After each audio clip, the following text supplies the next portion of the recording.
What? Go ahead, quick. Oh, can I have a microphone? No. The whole time they have not bothered me once. So this is a lecture about the mullahs. The mullahs are, another word for mullah is taint or impurity. And they tend to cause some suffering in our lives. So what is a mullah? And in order to understand what a mullah is, we have to understand a little bit about the nature of the most absolute essence of ourselves. So what we call the divine or pure awareness, spirit, the most natural essence of things. And in our most natural, most absolute, most unbounded state, we have some ways we describe this unbounded state. We say it is Shiva and Shakti. It is consciousness, and it is the energy of that consciousness. And Shiva and Shakti, consciousness and the energy of consciousness, have a very, very strong desire because it is so full, right? And so we personify it a little bit, but recognize that our absolute self is not person or a personality. But for our mind to understand it, we give it a little bit of a personality thing. But out of its fullness, right? Out of this, the nature of our most absolute, fundamental essence, because it is so full, it is so complete, it has a desire to express itself. And that desire or that will to express itself ends up manifesting in all of us, right? That desire out of fullness to express itself is what we call Icha Shakti. It's your divine will. You could think of it, so it's not a desire out of like something I need for my happiness, but like a mother has a desire to have a child, not out of a need for companionship, but out of an expression of creation, because there's so much love to share. There's a fullness that it just a mom wants to express herself even more through her children. So that's one part of our nature, this desire out of fullness, out of love to create. And then another part of our most absolute nature is called Jnana Shakti, right here. And that means that there's a knowledge, right? Our most absolute, the divine spirit, is all-knowing, has no limitation of knowledge at all, right? But of course, you and I, we are a little bit limited, or you wouldn't be watching my Mala video to learn something, right? So in our most absolute state, all-knowing, omniscient. And then the last part of the absolute that we need to understand before understanding the Malas is that the absolute, Shiva Shakti, is acting in all things all the time, right? So you imagine that this, beyond even smaller than a cellular level, there's a vibration. Right? And that vibration that we can't even witness or see or measure, right? But that vibration is at the essence of everything. At the essence of this floor, the absolute is vibrating. In my bolster, the absolute is vibrating. In me, the absolute is vibrating. In you, the absolute is vibrating. So it is acting, right, in all things, all the time, ceaselessly, always. Yeah. So how do we get from this massive, spacious, all-knowing, all-pervasive, perfect, unlimited, free, boundless, absolute self to you and me, sitting here in human form? Well, the tantric philosophy or teaching goes that the divine uses the power of Maya. And Maya gives us limitation. Maya gives us the power to measure, creates a separation between you and me, creates flesh and bones and floors and air and water and earth, right? Everything. So from this most unbound nature, the divine steps down through the power of Maya and creates limitations. You can imagine how a sunlight, right? If the sunlight shines its light through a prism, lots of people have prisms hanging in their window, right? And when that sunlight comes through the prism, the sunlight differentiates and becomes red, orange, yellow, green, blue, purple, right? All part of the same light, but has created form, right? And we now have the power to see differently, to separate the frequencies, the different levels of vibration. Each color has a different frequency or level of vibration. However, they're all still perfect, pure sunlight. We can imagine that the prism is the power of Maya, the sunlight is our absolute self, and the beautiful rainbow of colors we see is our limited life. Now, does that beautiful rainbow of colors, it having limitation, is that a problem? Is there anything wrong with seeing the sun in all of its potential, all of its possibility? It's actually quite beautiful and not a problem at all. So to give ourselves limitations so that we can experience life, the tantric perspective it is an amazing gift. It's fabulous. Wow. And some of us love the color red. Some of us don't like it at all. And that's absolutely okay, right? That we get to experience. We get to even measure our likes and dislikes. So once we understand that our absolute is unbound and our life is just contracted vibration of the absolute, then we can begin to understand the malas. So initially, if we look at this power of Icha Shakti, remember, Icha Shakti is that desire out of a full, complete wholeness to create and express more fully. When that shines its light through the prism, right, and becomes red or orange or yellow, you can give it whatever color you feel like. When that shines its light, we get what we call raga. And raga creates a desire, right? This is a desire out of feeling incomplete, right? We feel, oh, wait a second, I have a relationship, I have a spouse, right? My husband, I have a desire to love him, to connect with him, and with that, I feel full and whole again, right? Or you have a desire to go for a run on a beautiful afternoon, right? That desire to do something, to fuel, there's a will within you that wants to do things, to participate in life, to experience and explore the world, to go for a jog on an afternoon. There is nothing wrong with that desire.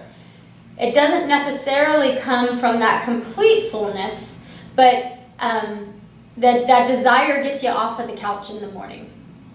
In its most fundamental, way, raga is not a problem. Desire does not give us a problem. Now, when it becomes a problem is when it becomes a mala. And a mala is the impurity. So imagine that light shines itself through the prism, but the prism is dirty. So you don't get this beautiful rainbow, but you get kind of chopped up light, and you're not seeing it very clearly, right? You're not seeing the separation clearly.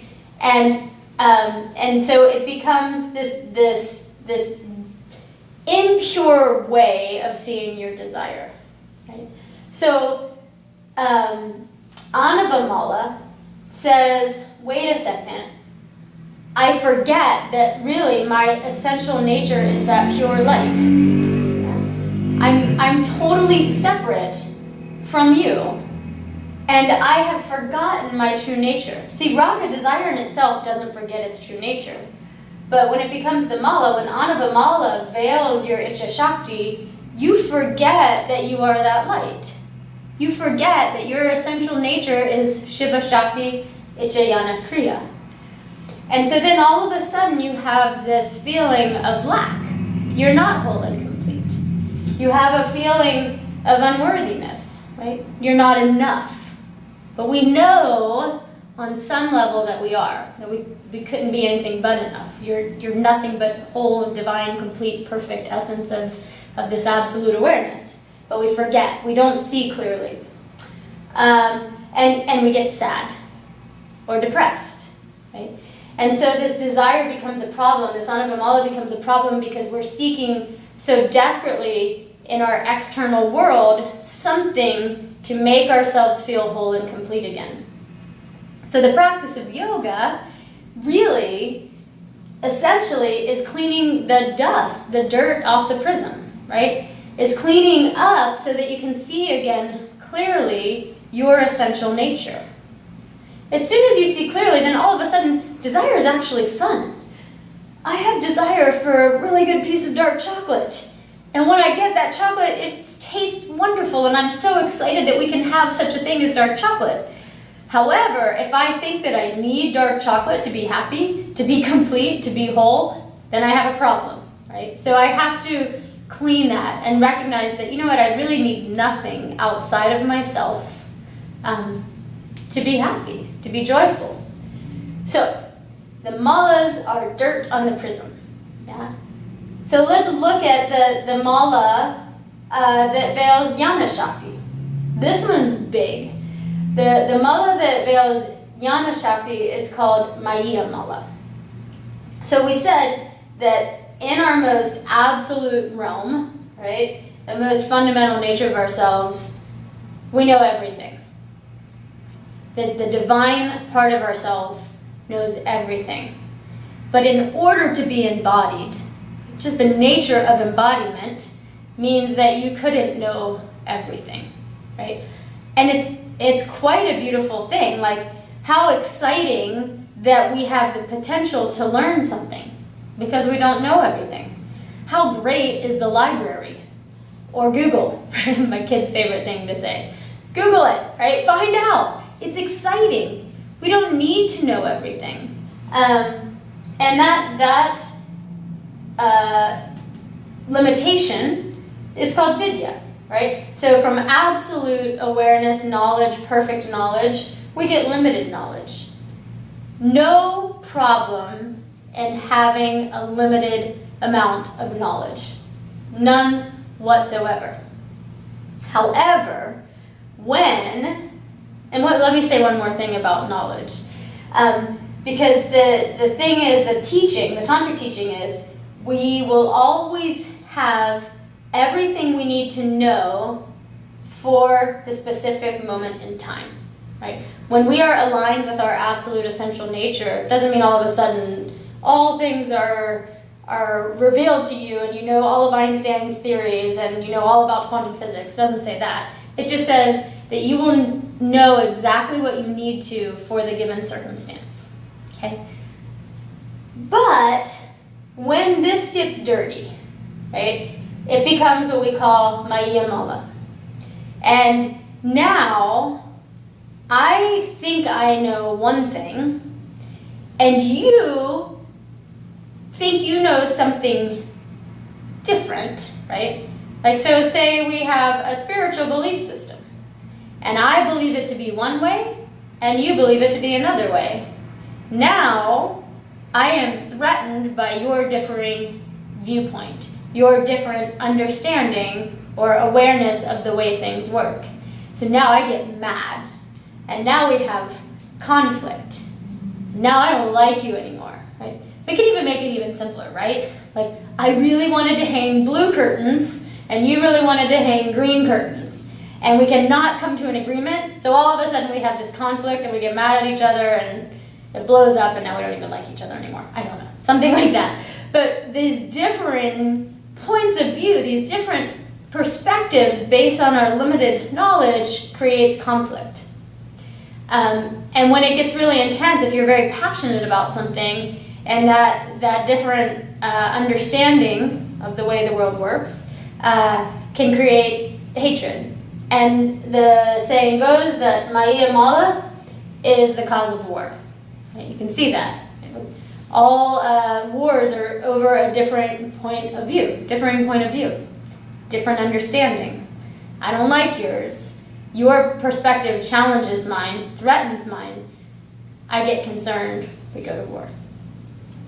So, in its essence, the limitation of Jnana Shakti is not a problem. You know what? If I can soften and say, okay, I see, I still maybe believe something slightly different, I have a different understanding, but I can soften and hear your perspective, I can even let it in a little bit, then we can go on agreeing, right, that's a famous saying, agreeing to disagree. We can still recognize that we are all an expression, right, we're coming from that one divine light. We're coming from that same absolute essential nature. And just the way that we have our limitations and boundaries have occurred, you see it one way, I see it another, it's fine. We're still all divine, perfect, pure, complete, whole beings, and it's not a problem. Actually, when you look at this, right, Raga and Vidya, they're gifts, right? These are really cool. I get to have a desire to get off my couch and do something. I get to learn more every single day. This is beautiful. This is life. I am grateful for these things. As long as there's no impure vision of them. As long as it's a clean, clear view. And so the last one is Kriya Shakti. So we said that our most absolute, that most absolute thing, again, whatever you want to call it, is vibrating, is acting in all things at all times. Even when it doesn't seem like the actions occurring are all that divine. It still is. There's nothing that exists that is not being animated by Kriya Shakti. But now there's you and me, and you're sitting here watching this video, so you can't be anywhere else doing anything else. Yeah. I'm right now recording this video, so I can't be doing anything else anywhere else. My actions are limited. And how can that be a gift, right? That's called kala. How can that be a gift?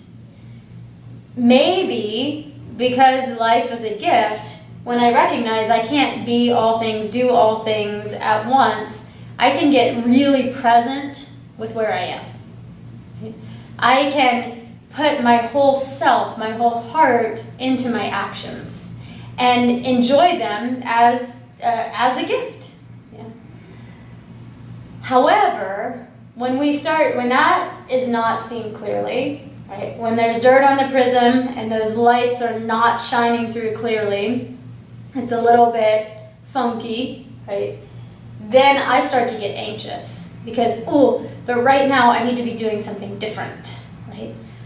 I don't even feel like I have enough resources to get done what I need to do, right? I don't have enough money to pay my mortgage. Yeah, that's not having enough resources to do what I think needs to happen. I can't be in two places at once. I can't be at my son's taekwondo practice and my daughter's track practice at the same time. So that gives me a little anxiety. So that's just impure. Can we choose and prioritize where we need to be, what we most need? Maybe that mortgage is just too much. Maybe that's not necessary. Yeah? Maybe you don't need all of that. And then the anxiety and the fear, it lessens. So, limited action, kala, not a problem. When we don't see clearly, it becomes a problem. So these are our malas. These are these impure views. And the whole practice of yoga is to clean the dirt of off the mirror. Sometimes we call it the mirror, the magical mirror of Maya.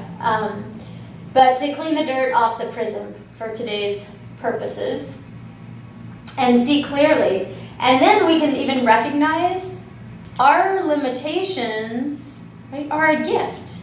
Without limitation, we couldn't have a life, right? We couldn't have this universe to experience. Without limitation, we couldn't have you and me, relationship, and all that we learn and grow out of relationship. We couldn't taste beautiful food or smell beautiful flowers or listen to amazing music. None of these things could occur without limitation. So, to wrap it all up, our most essential nature is perfect, pure, whole, complete, beautiful, and acting in all things at all times.